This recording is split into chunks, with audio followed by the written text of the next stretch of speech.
Disclaimer: the subject matter discussed in this show relates to weapons and other items that have been or could be used in violent acts.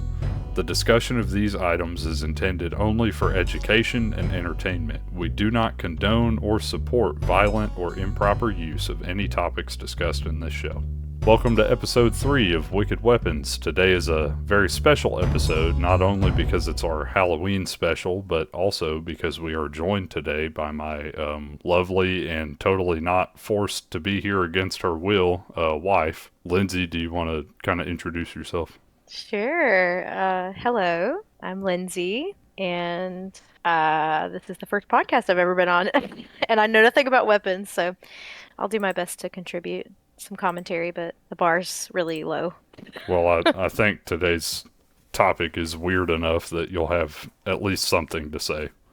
And I'm Matt. I'm back. I guess hopefully on all of them. But yeah, I'm excited for this one. I've actually been like anxious to see what we're going over on this Yeah, me too. Halloween episode. So, and I kind of think I have an idea of it just by looking at the name, but I'm not going to say anything. I mean, you can kind of theorize I'm, just I'm, based I'm, off the look of it, but I have no idea what I'm looking at. It looks like, I can tell you what I think it is if you want me to, but if you don't and want it to wait, yeah, I'm all for it uh, if you want to give a theory. Obviously, don't and I get like super specific, but just Well, no, I won't because I'm not sure that that's what this is because I'm not just by looking at. But I had saw something that they had these bombs that would open up that had bats in them that had I can't remember if they just had like a delayed fire or something. But I don't know if that's the same thing or anywhere close. But that's just by looking at the title. That's what came to my mind. well, what do you say we find out? Awesome, let's do it. let's go. I'll take the introduction. I think I do that every episode. Yeah, All right, so World War II was the largest conflict in history. Correct me if I'm wrong. It involved almost every nation in the world. With such a large conflict, it stands to reason that there were innovative and abstract weapons developed. Everyone knows about D-Day and the storming of the beaches at Normandy, but what could be considered the primary front that the U.S. battled on was in the Pacific, specifically Japan.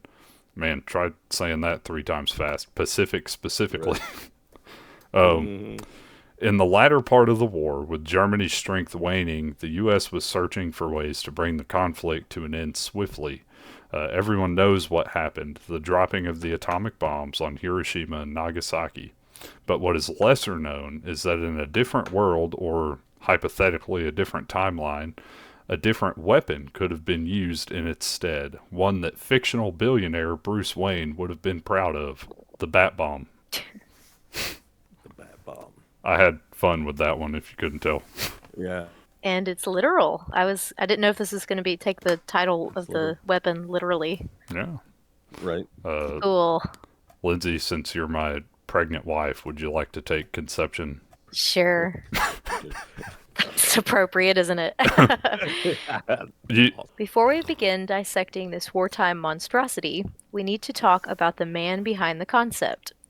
A dental surgeon from Irwin, Pennsylvania, took a little trip to Carlsbad Caverns National Park in Carlsbad, New Mexico, a cave system known for being home to many bats. Fascinated by the strength they had relative to their small size, seeing these bats gave him an idea. His name was Little Lytle? S. Adams. Lytle Lytle? S. Adams. Okay. Lytle S. Adams, and he was an acquaintance of First Lady Eleanor Roosevelt. On December 7th, 1941, the Japanese attacked Pearl Harbor. A month later, he wrote a letter to the White House. His letter detailed a plan to utilize bats in warfare. The concept was to attach an incendiary charge to the bats and deploy them against Japan. Yeah, Wow. so one thing I wanted to point out, and I actually didn't know this when I asked you to be our third for this episode, but the trip to the national park is what kind of triggered him, and you have a fascination with national parks. Heck yeah. If you want to shout out your favorite, second favorite podcast, we're your favorite, but Yeah, National Park After Dark is awesome. Yeah. Spooky, unexplained stories, murders, and they all take place in national parks Yeah. in the U.S. and around the world. People way better at what they do than we are, but What have you ever listened to her? I mean, obviously, and you can tag to this because if I'm not mistaken, I think that's where I learned about this was Mr. Ballin. oh yeah, Yeah. But also, the tie from his was that, and where he got a lot of his was that missing 411, and it's all about the national parks Yep. and people Yep. that just disappear. It's crazy, absolutely crazy. yeah. So it makes me want to go to the national parks and go like way out in the middle of nowhere, just hope I make it back. Yeah, I was gonna say just as long as you don't become one of the missing. Exactly. Yeah, the guy who writes all End up those on a Mr. Ballin episode. the guy who writes all those books, the missing 411 books, Hmm.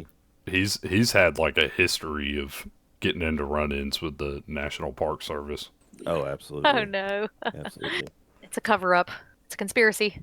I think it wasn't on one of the podcasts. I think Wendigoon just covered it like in his own personal video.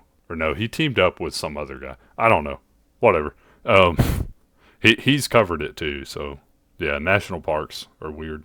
You know, I think even if I'd gone to this cave and seen the bats, I still would have never said, yeah, I this mean- is gonna work. It's gonna be a weapon. Yeah, let me strap a time bomb to a bat and see what happens. Yeah. Uh-huh. It's like quite a leap, but maybe So- a good one. Yeah, maybe.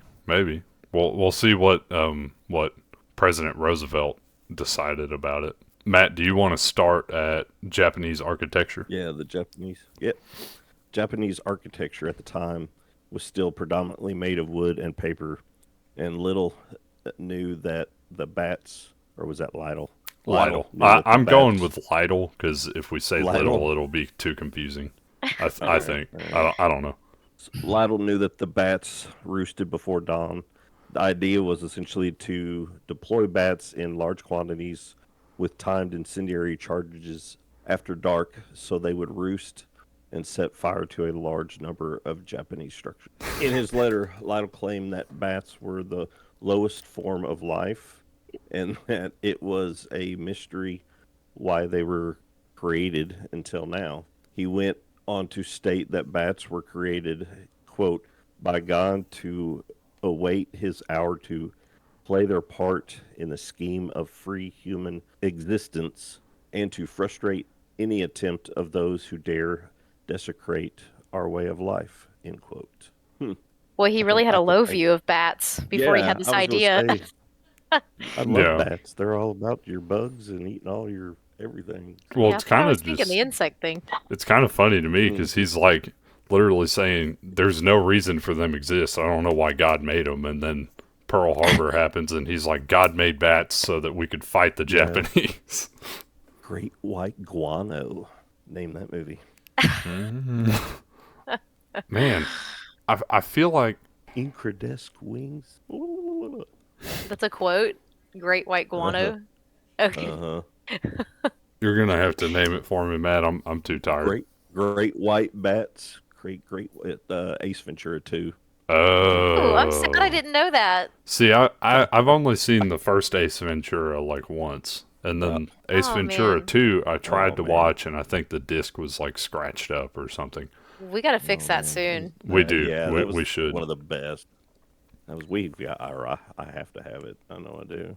Which one does he come out of the rhino's butt? I think. That's the second one. Yeah. Yeah, See, that's the see, one I mean, you part got to that see I that. saw before it like froze up. But yeah, I'll watch it again. Oh my gosh. Matt, you got one sentence. Finish the page out. Yeah. A little while later, the plan was approved by President Roosevelt, and deployment on the bat bomb began. Oh so, wow, it really they used this. This is they amazing. they didn't exactly use it. Okay. Development on it began. So like they Okay. started working with it, to hash it out, figure out how they could use it. But one thing I didn't put in here because I didn't want to have too many quotes for some reason. I guess I'm lazy or something. I don't know. But so President Roosevelt is actually quoted as saying, obviously you can tell Lytle is like a little nutty about the bats, just a little bit. But Hmm. President Roosevelt is quoted as saying he's not a nut, and this seems like a perfectly strange but like doable idea. Obviously, that's a paraphrase. That's not exactly how he said it, but Right. I have a quick question. no. Probably a dumb question. I don't know how many questions I'm allowed, but anyway.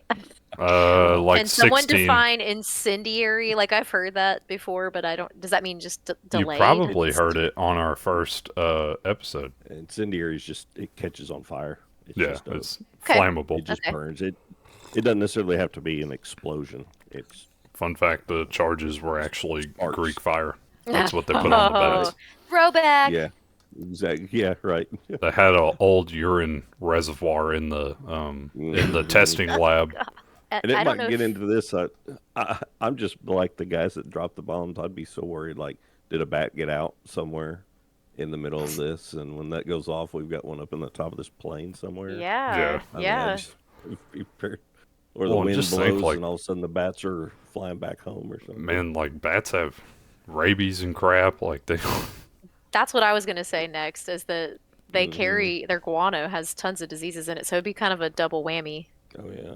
They'd be dropping off diseases too. But so are they trained, or they just kind of expect them to kind of land randomly? no, they weren't really trained. We'll kind of get into it. The plan was kind of to use just kind of the bat instincts to let them do what they were going to do. But we'll get into that. But yeah, they most definitely were not trained. Homing pigeons. Yeah, that actually they did have like CIA bats. Oh wow. No, I knew they did I'm kidding. pigeons I'm a kidding. lot no, I knew they did pigeons to move messages. I mean, that was a long Yeah. time ago. I don't know when they stopped doing that though, but they would do that on some battlefields. Yeah, that's really cool. Who's got design? I'll take it. The bat bomb was designed in a similar shape to many airborne bombs at the time, a pointed cylinder-shaped canister with some aerodynamic fins at the rear, just for good measure, keep it flying. But actually, the fins do kind of serve a purpose on this one.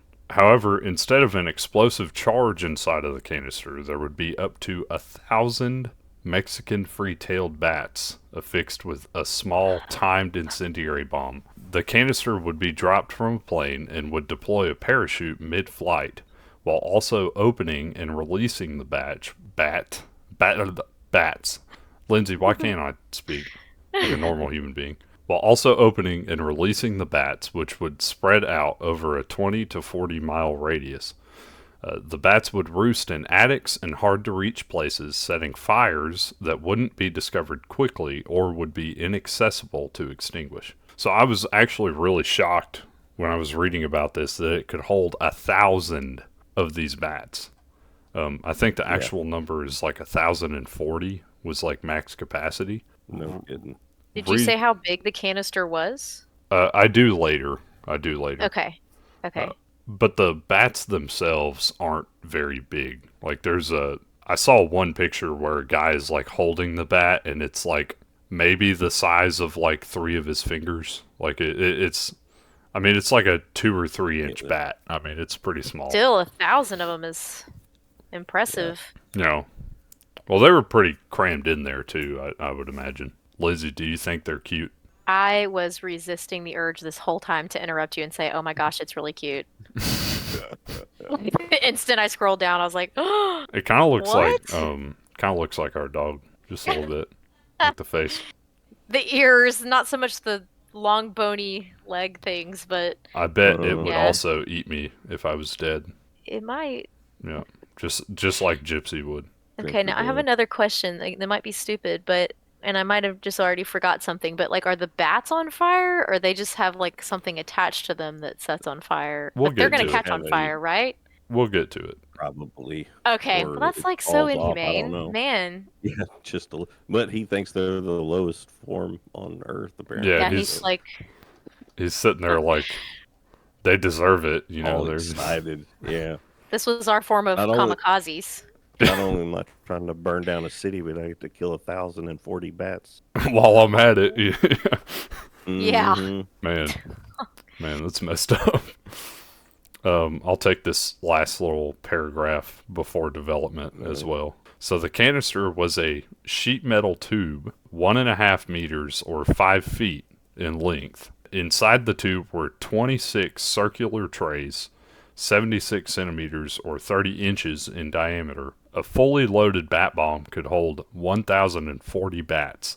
The bomb would deploy parachutes at an altitude of 12,000. My goodness. You got this. The bomb would deploy parachutes at an altitude of 1,200 meters or 4,000 feet. The sides of the canister would fall away, dispersing the bats. The first thing I thought about when I was reading that was like the NASA rockets, and they're launching up into space and they're like dropping pieces away as they go, to drop the weight. Mhm. I don't know why. I'm just like, man, this bat bomb really was like the predecessor to the space race. Well, it's kind of comical if you look at how much things have advanced from we're dropping bats out to now. You've got Tesla.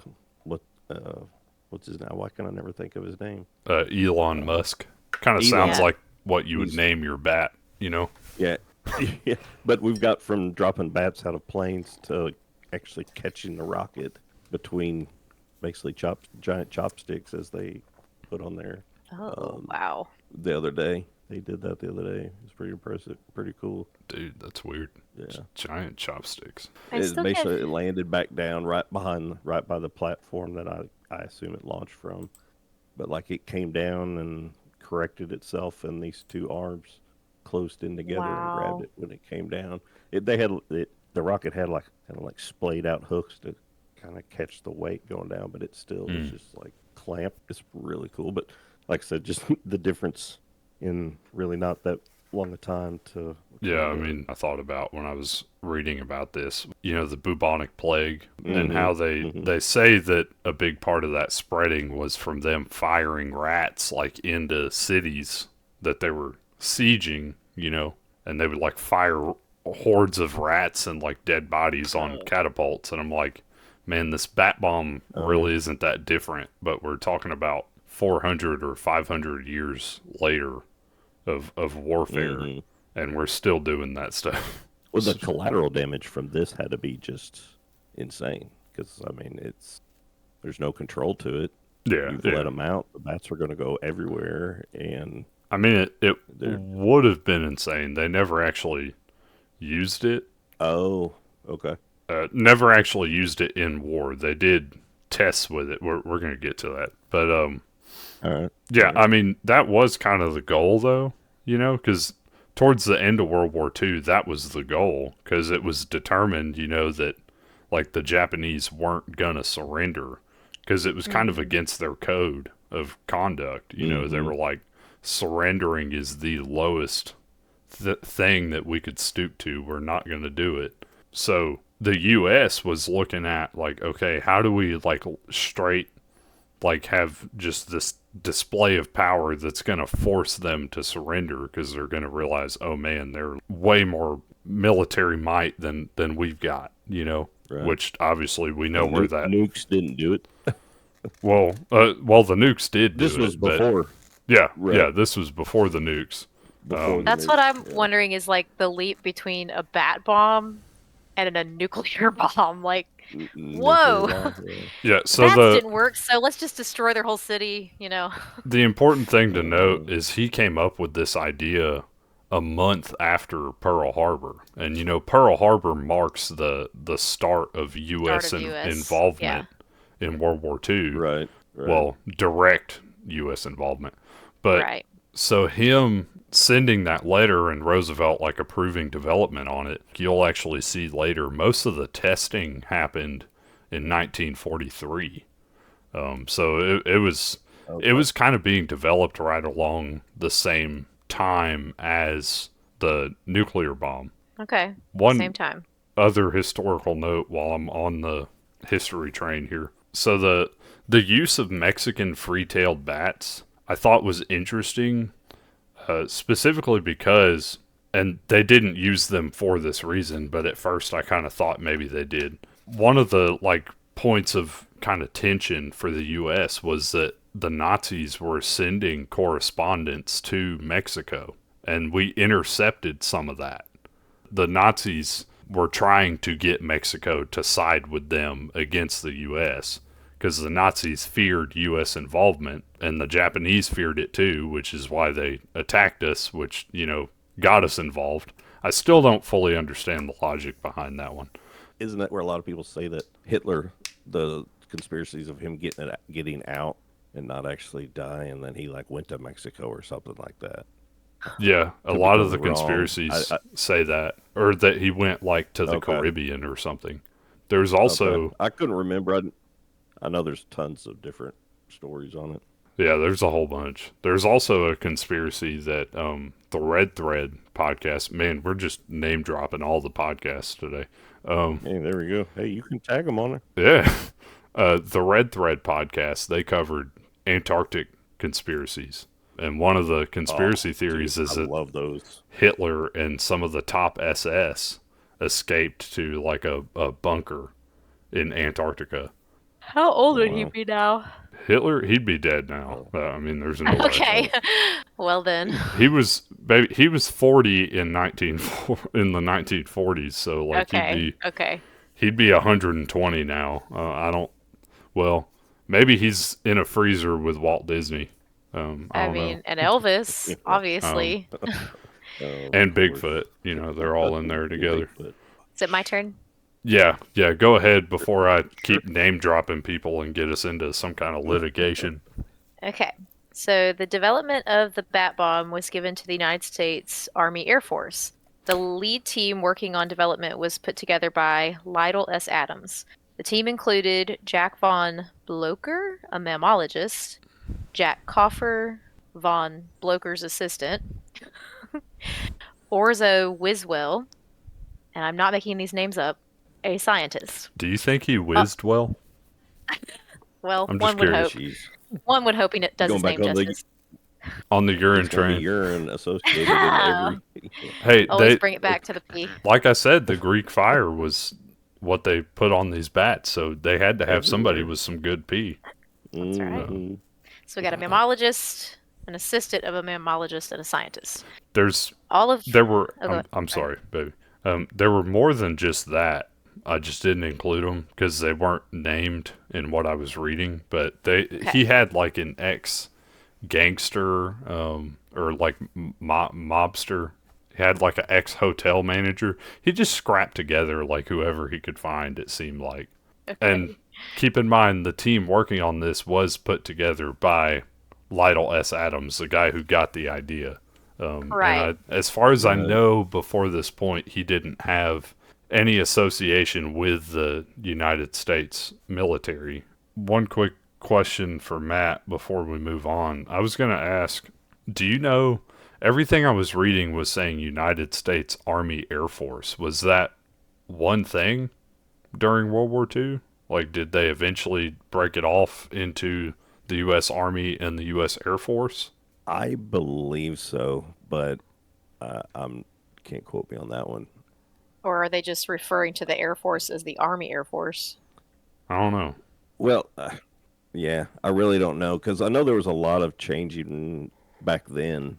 The Marines and the Navy. I don't know that they were totally separate yet, like they are now. Yeah. If they were all kind of together, because they all, your Navy is your main outer support. Your Marines are but they work in conjunction with each other. And I don't know if the Army and the Air Force have been a good one to ask Uncle Greg on. Yeah. Maybe. Yeah. Yeah, to him or confirm Aunt that. Andy. Maybe if you want to put. Yeah, absolutely. But if would they, I don't know if they've been watching this, but if they watch this episode, they'll probably be like face palming. Like, can't believe Yeah. they don't know this. Oh, Ashamed. Yeah. So- Ashamed, yeah. Lindsay, if you want to continue. Okay. All of which were self-proclaimed bat lovers that later claimed it did not cross their minds to consider the morality or the ecological consequences of sacrificing a few million bats.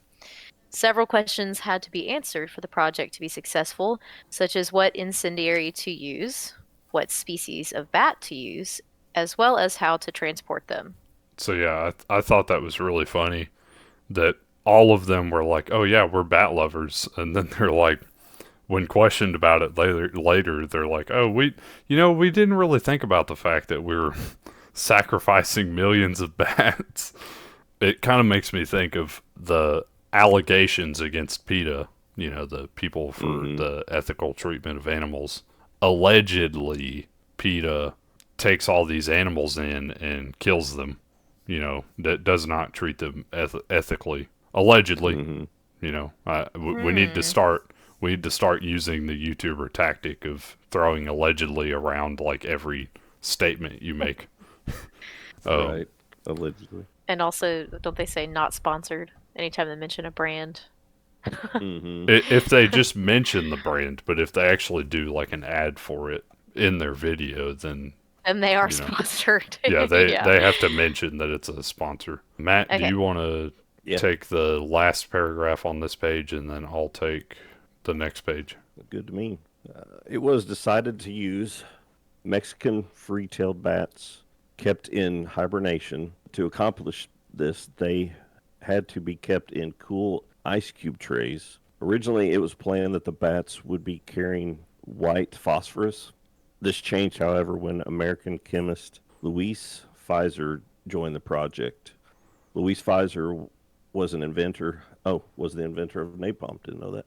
So it was decided they would be fitted with napalm charge instead. It was found after testing that a 14 gram or zero point 0.5 ounce bat could carry 15 to 18 grams, which is what, just a little over half an ounce of napalm. The napalm would be stored in small cellulose containers called H2 units. After testing methods of attaching the H2 units, it was determined that they would simply glue the napalm containers to the bat's chest. Yeah. Oh. That So had a that had to be a. Well, yeah, I mean, yeah, I mean, you're sitting there, bats like he's biting the crap out of you because you're hot yeah, gluing and a you've got a freaking napalm charge onto his chest. That's um. well, I mean, I guess if it said they were kept in hibernation, so that's what I was wondering. I mean, to the glue to dry and whatever that's just crazy. Yeah, I mean they had to keep them in ice cube trays, like in a cooler. Mm-hmm. um, Yeah. and this was insanely fascinating to me when I was first researching this. Like I had just found the bat bomb, and I was like, oh man, that's a perfect for a Halloween episode. I didn't know all the ways that it would like relate back into the Greek fire Mm-hmm. episode, because like literally the inventor of napalm was like in Yeah. Right. on this. Yeah. So yeah, like they literally are using the modern equivalent to Greek fire on the bats. I I didn't know napalm was because this was World War. I didn't know napalm was done way back then, Yeah, or was yeah. invented. I didn't know Napalm was invented in World War II because it was the first uses of it were in Japan, that. Okay. and then And then obviously it carried over what to. ignited it on the bat's chest? Well, it was like a little time bomb on the bat. Okay, Mm-hmm. okay. Hopefully the bomb would explode a little bit so that maybe it was like a quick death for the bat. I honestly like I don't like bats. I think I've only ever had one interaction with them. Like cuz I was in like elementary school, like walking in the playground, and something flew at my face and like kind of hovered there for a Mm-hmm. minute, and it was a bat. It wasn't a bird. I thought it was a bird at first, but it was a We were bat. Did it watching one have a last pin night. glued to its chest? No, it did not set my face on fire. But Yeah, we were watching one last night, uh, right before dark. Just zipping down right in between us, catching bugs. yeah. Um, but I can't stand the thought of just an animal like flying through the air on fire, I burning to know. death. Like it's horrible. But yeah, They're it so little was. and Well, those cute. they were trying to wait until they went to roost. I think so. They would be laying there taking a nap, and then boom, poof, Yeah, I poof. really think that it was a timed explosive incendiary device. So I really think that it killed the bat quick. So Man, it's fascinating that like a half-ounce bat could carry half an ounce of napalm. I mean, that's like 1-to-1 body weight, you know. They wake up out of hibernation, and they're like, "Dang, I'm heavier than I remembered." Yeah, right. Man, I'm heavier. I gotta fly and find somewhere to lay down, man. Boom. Ate Man. way too many bugs last night. Man, bat just went on a bender. Mhm. All right, so what happened to the bat bomb? Obviously, for this to be an odd, obscure weapon, something had to go wrong. Well, during that testing on the weapon, there were several setbacks, the worst of which was an incident that occurred on May 15th, 1943. At that time, the Carlsbad Army Airfield was the testing grounds for the bat bomb's development. On that day, a swarm of the napalm-carrying bats was accidentally released. They roosted beneath a fuel tank and incinerated the testing range. So this picture here is actually a picture of that fire that was Was it caused. really? Wow. So, I mean, they got under a fuel tank, and I mean, because they're under a fuel tank. It's not just their little napalm charge; they're literally. Mm-hmm. I mean, man, it was bad. And one thing I wanted to point out: the Carlsbad Army Airfield. So it was all still in Carlsbad, New Mexico. Bringing it back home. Yep. Wow. So, following this incident, the project was moved from the Army Air Force to Navy oversight in August 1943. This is also when it was codenamed as Project X-Ray. It was then passed on to the Marine Corps in December of 1943. After even more testing and adjustments, the definitive test was carried out on a mock-up Japanese village at the Dugway Proving Ground test site in Utah. Observers of the test came away with highly positive opinions of the weapon. The chief of incendiary testing at Dugway wrote, "A reasonable number of destructive fires can be started in spite of the extremely small size of the units.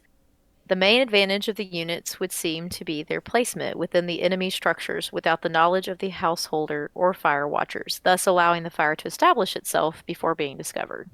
Yeah. So obviously, everybody's seen like the nuclear weapon testing. They had like these mock-up villages that they made out in the desert for the nuclear weapon testing, but also for stuff like this. And by the way, Project X-Ray, like that's just like the coolest name they could have given it. It is. I was thinking that. Right. They're probably Yeah, like, for man, we can't name this the Bat Bomb. Mm-hmm. Somebody will have to fact check me on this. I don't know if the Batman comics, I think they were called Detective Comics when they first came out. That's actually where DC comes from. Oh. I didn't know that. I think because the first Batman comics were Detective Comics, and I think they were coming out around this time because like the Captain America comics came out in the 1940s, like right around World War II. That's a huge part of why he's a World War II soldier, Right. Mm-hmm. But yeah, so I don't know if the Navy or the Marine Corps were just like, we can't call this the Bat Bomb. Everybody will think of those stupid comics. We need to name it Project X-Ray, Right. Project X-Ray. But yeah, it's just fascinating that, despite the massive failure at the Carlsbad Army Airfield, which I guess you can look at it kind of as a success just on the wrong target. Yeah. Right. But yeah, I mean, they came away from that and were like, man, this actually is really effective. Well, especially if you look at, like it said earlier, what they were still, everything was made of wood and paper. I mean, you have a little small fire explosion that splats and burns for a little while. Over there, it would seem like it would take off like crazy quickly. Yeah, Potential to, at least. yeah, for sure. So I'm guessing they had like a timer. I know you said it was like a delayed timer, right? Yeah, To me, it would be better to have like a button that you press and it's like, okay, now, because like the ones that went out off at Carlsbad, obviously that just like they just went off and whoops, so you I know. think because somewhere it said that they would drop the bomb or the plan was to drop the bomb at dawn. So I would imagine, because the bats will roost when it gets dark. Okay. When it gets light. When it gets light. Okay, so it's when it gets light. Okay, Like so they when would. the sun is setting, they're like flying into their. No. No, they're I've flying- actually they're got flying it the all wrong night. way. They fly at night. Yeah. So Okay, I Matt's got it backwards too. yeah. So they drop them at dawn so that the bats would roost immediately, and Okay. then Right. the bats go roost. So I'd imagine like maybe they had like an hour-long timer or something. I think on that first picture, you can actually see the timer. Do y'all see it? That like circle Yeah. with the Uh-huh. gears. Oh, okay. And that's actually what the fins were for, was so that, the bomb would actually fall. Instead of falling sideways, it would fall point down so that it could open up. And inside of that tube is all those cylinders with the bats. When the fan on the back of it, if I'm not mistaken, a lot on the old ones, that was the way of setting the timer and the detonator. Like the big bombs, they would, in the big bombers, they would go and actually be pulling the pins on the back of those little fans, so when it fall and the wind was hitting it, it was spinning it, which was a timer. But as soon as it stopped, that means it's impacted and went down into whatever it's going to go off, and then the detonation would happen. So I'm assuming on this one that was some sort of like little, just their altitude timer before it would deploy the parachute out the back. Wow, that's cool. I was actually wondering what that fan was for. That's really neat. I'm assuming that's because that was how a lot of the old originals. I don't know the full detail on it, but I knew they would, they actually had pins in them like grenades, when they took off from wherever, and then when they would get to within distance of the bombing runs or what have you. I don't person know. going- I don't know if the nuclear bomb, because the nuclear bomb I know, or the atomic bomb, I guess I should say, detonated above ground, like it didn't impact. But Mhm. man, can you imagine if you're the pilots, like going and dropping those, and you're like pulling the pin on this thing? Mhm. I mean, I don't know how like you would get that many timers on 1,000 bats to go off it. I mean, how quickly can you attach these timers, set them, glue them, and I mean, how would you set all the timers to go off at the same time without? That's what I was trying Lindsay to was figure saying out. All a that. button, but I don't know that they had that technology to just hit a button and set off everything. Right. yeah, it's not like Right. it's like Bluetooth or Wi-Fi or whatever. Right. It'd have to be Right. remote. Yeah. But I mean, we're talking about the bat bomb, so I mean, Bruce Wayne probably helped. Or unless there was something that, like, when they flew out, it pulled a string that would then activate it, Maybe or That- something like that. I Yeah. could see that being, yeah. Because I mean, they had all Just the like- bats hibernating, so I mean, the bats were like kind of chilling, Right. I don't know, Cool. but What if you were the guy that accidentally released the set that set Oh, the yeah. Carlsbad Oop. place on fire? yeah, I know. I'm Time like, to go That'd be home me. later. I'd be keeping my head down, during that whole Right, investigation. I'm not gonna lie. I thought the fan on the back of that thing was like some kind of propeller. It's like a self-guided bat bomb. Just, Yeah, shows what I know about Right. weapons. I guess Matt, you want to take off at the chief chemist? Yep. The chief chemist reported that it was more effective than the incendiary bombs in use at the time.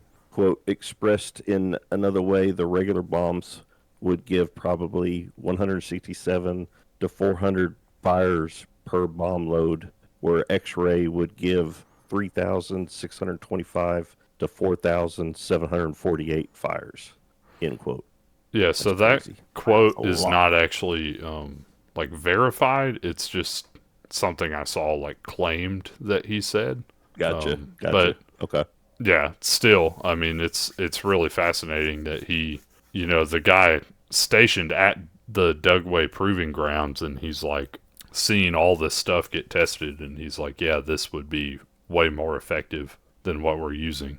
Right.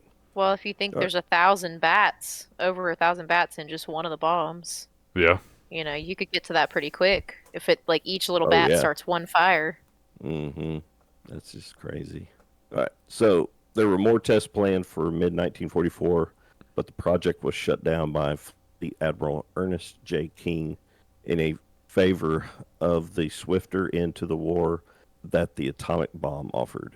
It is estimated that $2 million, equivalent to $33.8 million in today's time, 2024, had been spent on the project.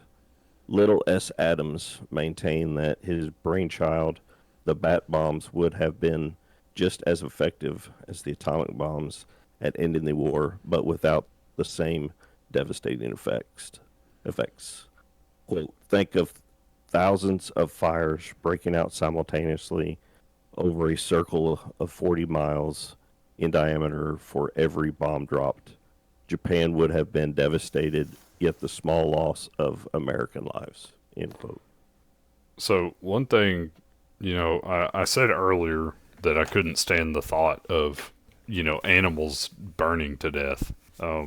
Before I say this, let me preface, I don't really think that the use of the atomic bombs was ethical. I've heard the argument that it saved lives, but one thing I will say is I feel like if it was me on the receiving end of either of these two options, I would much rather be gone in an instant, than burned to death in my house. Which obviously, maybe some of these people could get out if their house caught on fire from a bat firebomb. Well, there's going to be huge collateral damage either way that you do it, but yeah. I mean, the atomic bomb definitely still obliterated buildings and stuff, but yeah, I may just have to edit that out. Me saying that. Well, these would almost be kind of, with it. I don't want to say spooky or creepy, but how would they know what's going on right away? I mean, being that the environment they live with, open-eaved houses, it's probably not an uncommon thing to have a bat here or there. Obviously not bats from Mexico. But either yet, they probably didn't pay attention, or they wouldn't. I know they didn't use it, but you wouldn't think they would pay much attention. Everybody goes to sleep, and then said early morning, all of a sudden everybody's house is on fire. But why? What's going on? Why are we? It wouldn't be a massive explosion. It's just all of a sudden entire neighborhood's burning.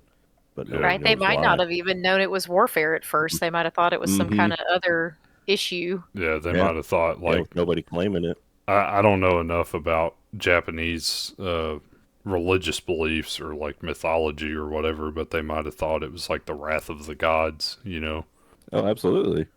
Kind of like some at least, yeah. Kind of like the Byzantine Empire's enemies did when they were hitting them with the Greek fire. Right. Absolutely.